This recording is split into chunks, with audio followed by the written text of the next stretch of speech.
I will validate. I will create clarity and avoid misunderstandings by discussing expectations up front.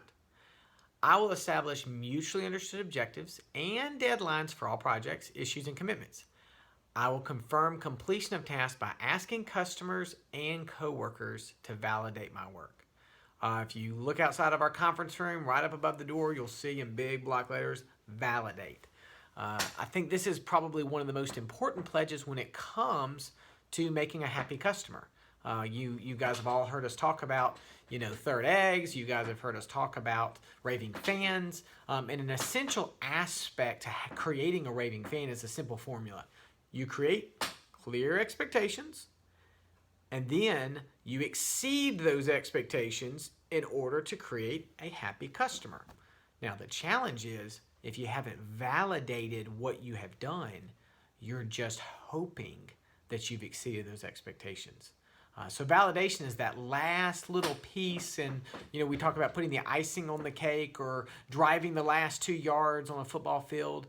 All those things are saying is, hey, you can do all this great work, but if you don't validate, sometimes you can miss a huge chunk of the value to be gotten.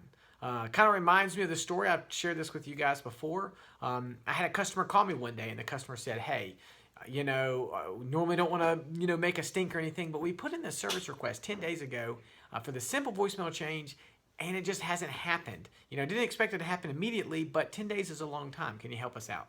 A really nice customer, glad they called me. But here was the really bad thing about that. We had actually gotten that person's call, and within about 3 hours had actually done the change that we thought they had requested.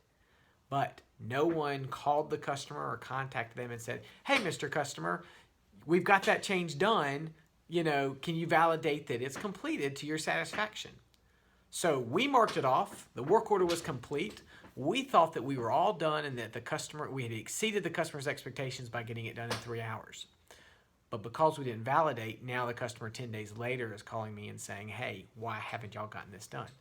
Now we could try to dig in and figure out, okay, did the person taking the call make the mistake? Did the technician doing the work? Where did we had the misunderstanding?